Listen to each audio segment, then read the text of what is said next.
Warahmatullahi wabarakatuh.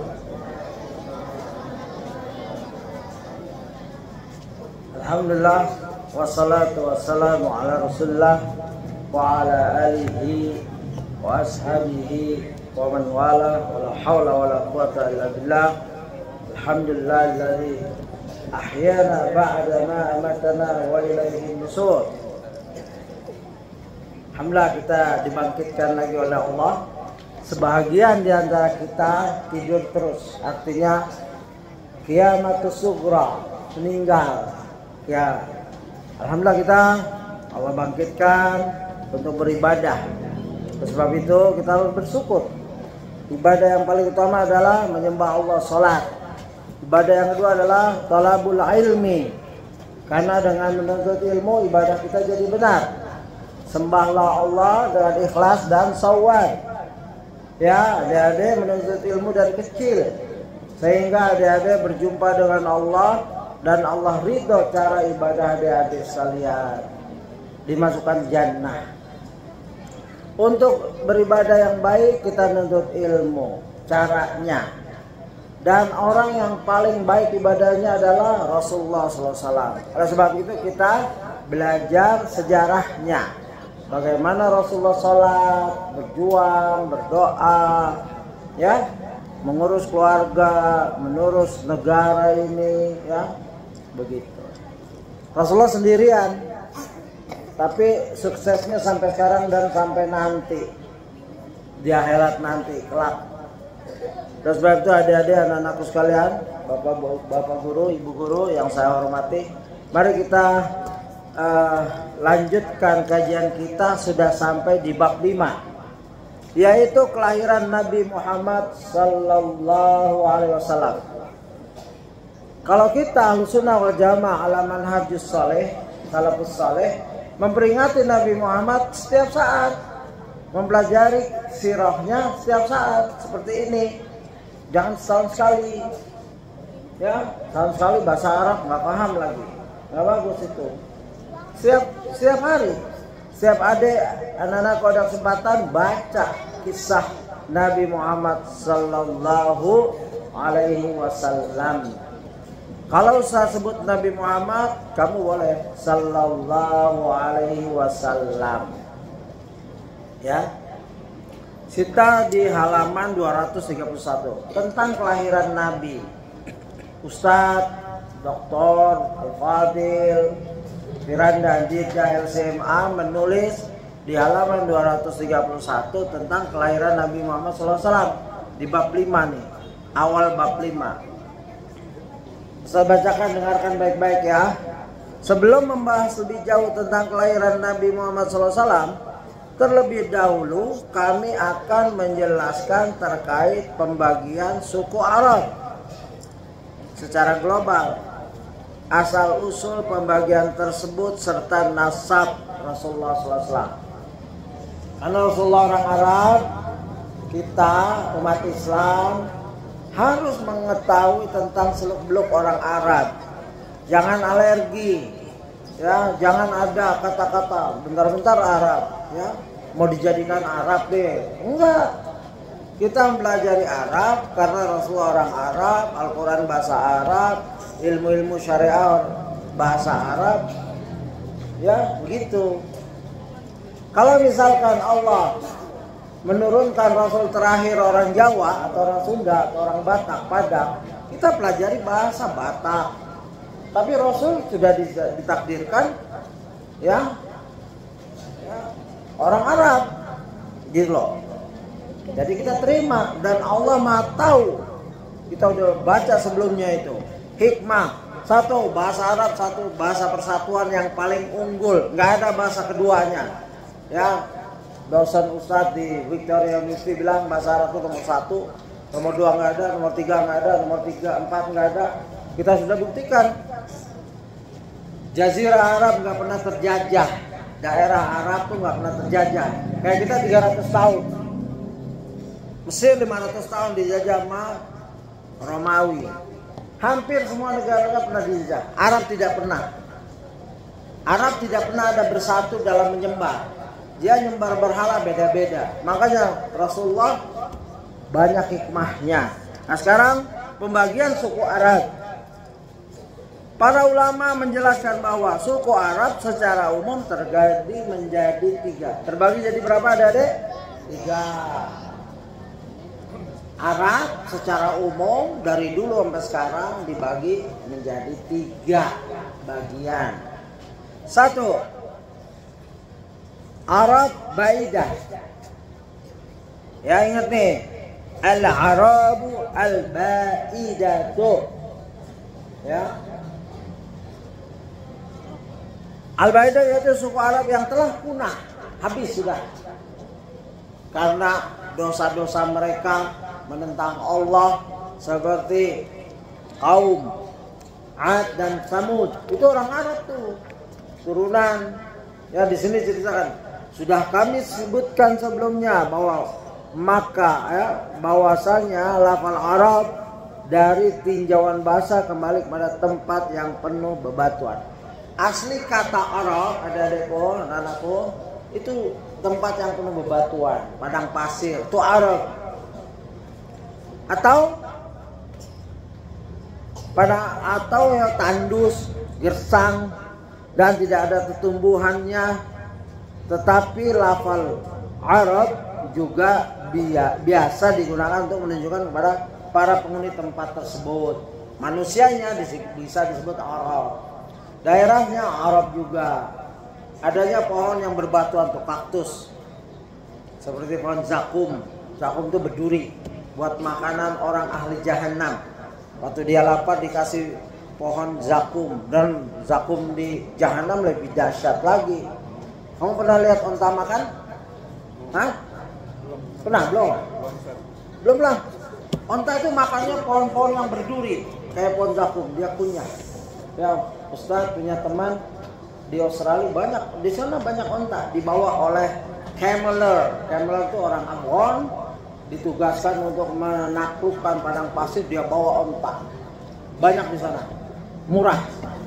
Teman Ustaz namanya Imran Bennett, orang Yahudi masuk Islam, punya onta namanya Imran. Musa Bennett, ya, Harun Bennett, Yusuf Bennett punya punya onta namanya Imran. Ada Koswa. Itu kalau ketemu dia langsung. Nah, makannya kaktus yang berduri-berduri dia makan. Nanti kalau orang masuk jahanam dikasih makanan yang berduri, yang merusak, menghancurkan ususnya, naudzubillah min dzalik. Ya, jangan sampai ada kita masuk neraka, naudzubillah. Nah, ini Arab. Banyak ya, ini suku Arab Baidah. Al-Baidah. Alif lam ba panjang hamzah. Baidah dal sama tak marbutah, tak tertutup.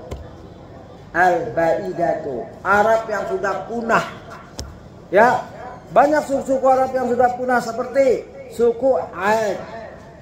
Suku Ad dari Nabi Hud.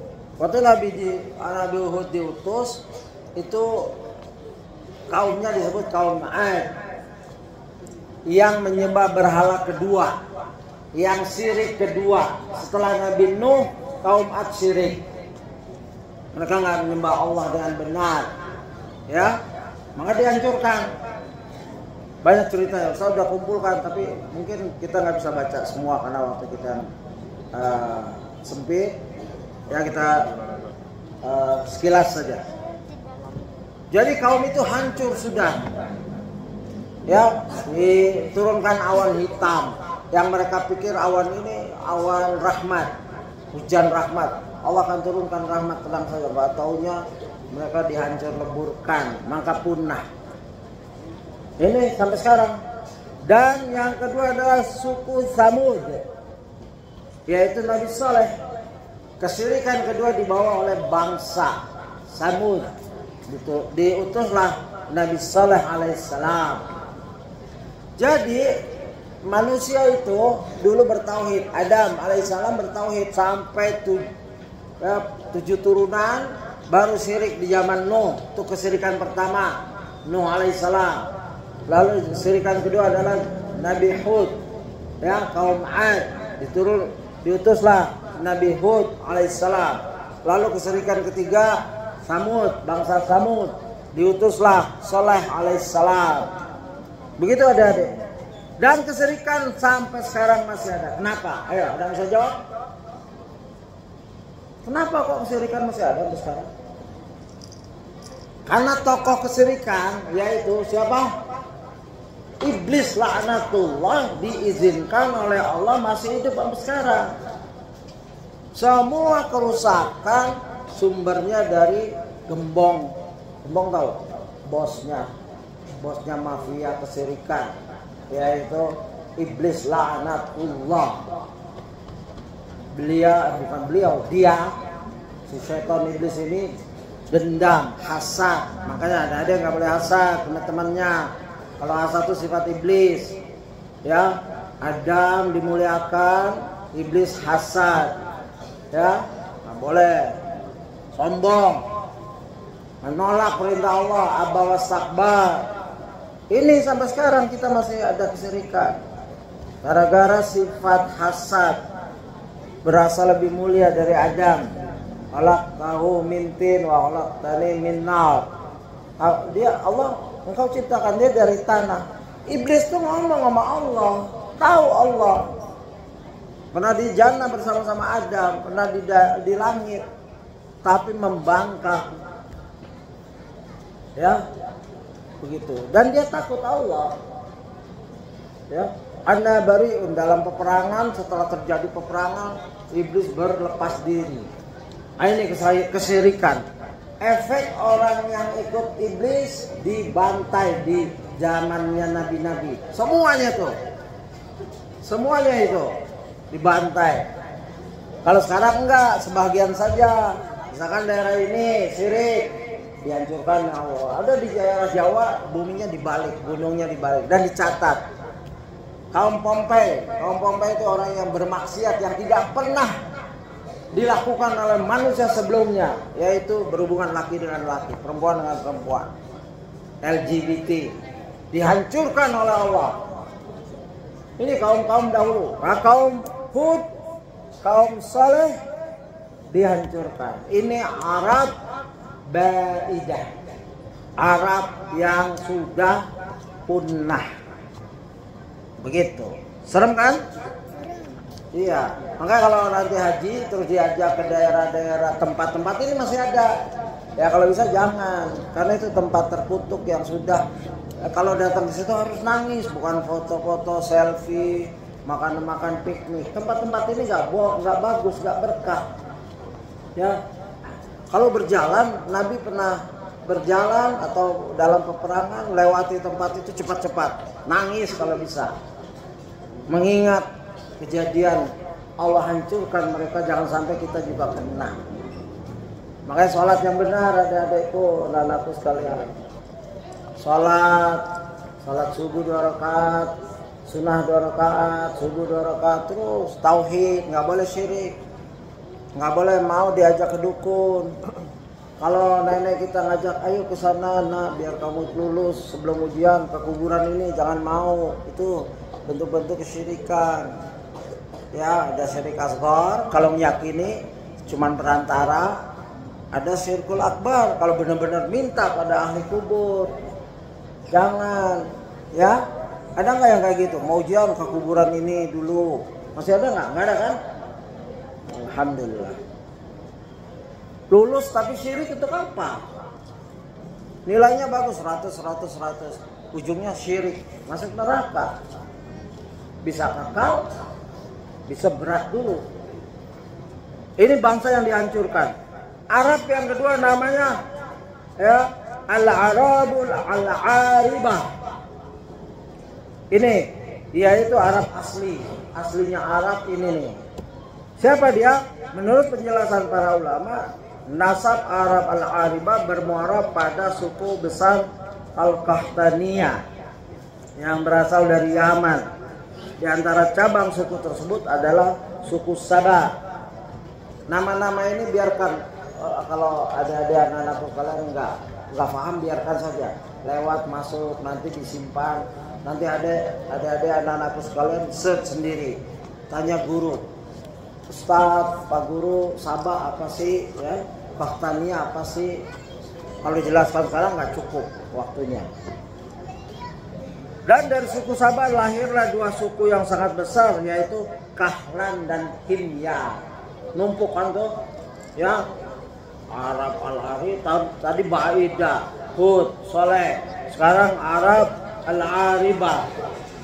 Ada kata-kata lagi tuh, Qahtania, ya, Qahtania yang dari Yaman. Di antara itu ada dua suku Sabah. Lahir dua suku lagi, yaitu Kahlan dan Himyar. Dan kemudian dari kedua suku ini muncullah berbagai macam kabilah. Jadi manusia kan dari satu, Adam punya anak, terus nanti ada lagi, terus Nabi Hud, Nuh dimusnahkan bangsanya, tinggal 3. Nuh punya anak, Sam, Yakub, dan apa lagi tuh? Lagi 3, ya. Nah tuh dari turunan ini kita dari turunan yang ketiga, Ya'juj Ma'juj semua itu dari situ. Kita bangsa golongan Ya'juj wa Ma'juj kita ini. Makan apa aja. Gitu. Tapi kita bukan Ya'juj wa Ma'juj, ya. Dari anak Adam yang turunan Ya'juj wa Ma'juj kita ini sama turunannya itu. Ada ingat Qahtania itu suku saja, ya. Begitu. Nah yang ketiga ini Arab yang asli nih, di Yaman nih. Nah yang ketiga ini memang agak susah, ada nggak apa-apa, ya. Ustaz bacakan saja. Mungkin kalau detailnya nanti ini diulang di kajian yang lama yang 1 jam, ini kan cuma berapa menit. Ya, ada lihat di rumah sama ibu sama bapak, ya. Mau lihat seri yang ke-79 misalkan. Nanti duduk sama-sama. Nah, Ustaz akan jelaskan nanti di tempat lain, jangan di sini. Yang ketiga Arab Mustarabah. Al-Arabu al-Mustarabah. Al-Mustarabah yaitu Nabi Muhammad SAW bukan berasal dari Arab Baidah, bukan pula dari Arab Aribah, namun beliau SAW berasal dari Arab Mustarabah, yaitu Arab blasteran. Paham nggak blasteran? Kalau ada orang suaminya bule, istrinya Indonesia, itu disebut Indo. Indomie. Lapar ya? Indo, blaster. Bule sama Indonesia. Nah ini juga begitu, Rasulullah blasteran nggak asli. Yang asli Arab Aribah. Ya, begitu. Kenapa Rasulullah Arab blasteran? Nabi Muhammad SAW adalah keturunan Nabi Ibrahim alaihissalam. Dan Nabi Ibrahim bukan bersuku Arab. Ya, jika ditinjau dari segi ras, maka umumnya ras itu kembali pada ayah, dan nasab ayah Nabi Muhammad SAW berujung pada Nabi Ibrahim yang bukan merupakan seorang Arab. Lalu siapa di antara keturunan Nabi Ibrahim yang menjadi bapak para Arab blasteran? Dialah Ismail. Ya begitu. Kenapa? Jadi Nabi Muhammad SAW bukan Arab asli, bukan Baidah, ya, bukan Aribah, ya, Arab blasteran. Artinya ayahnya, kakek-kakeknya Nabi Muhammad SAW, Ibrahim, bukan orang Arab, ya.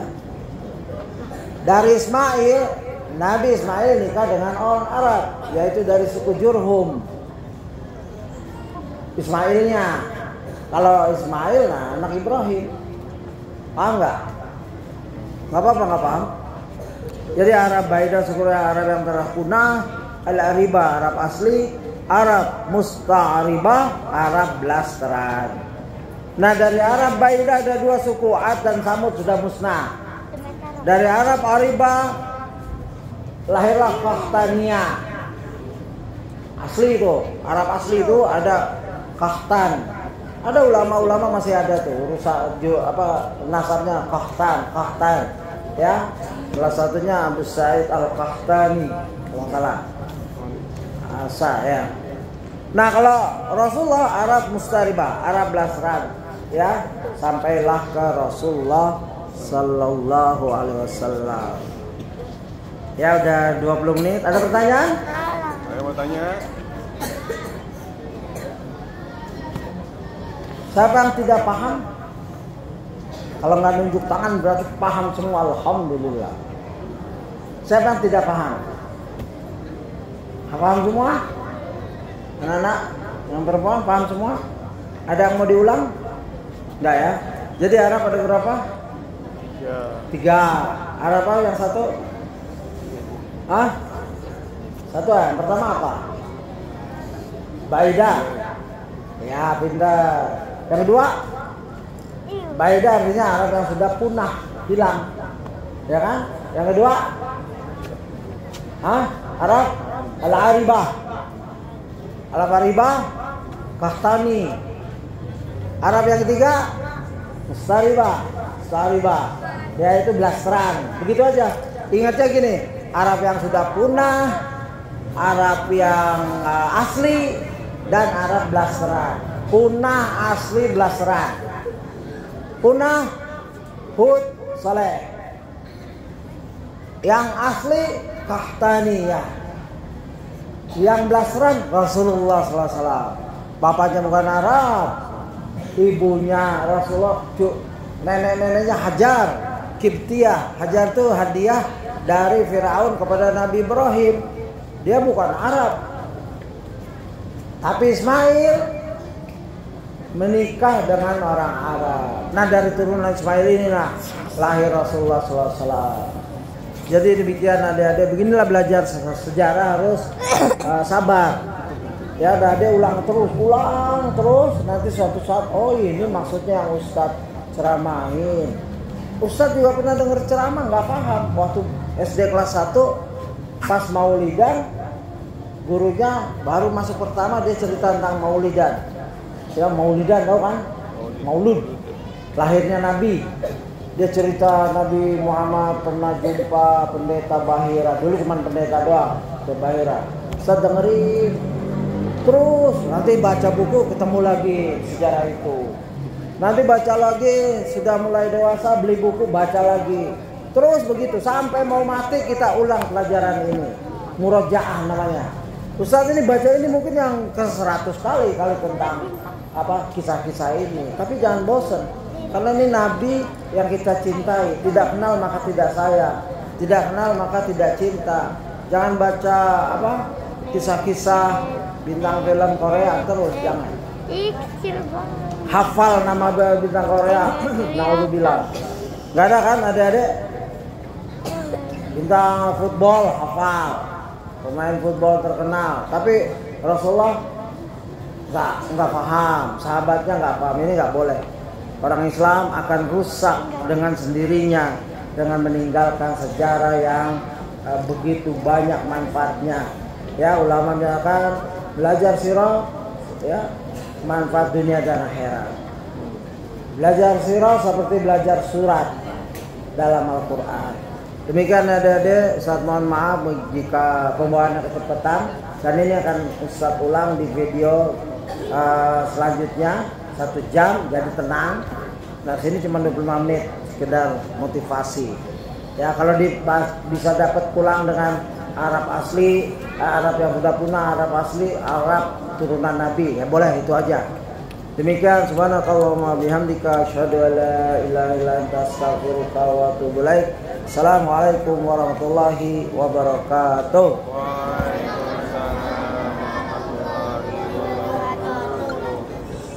Kita doakan saudara kita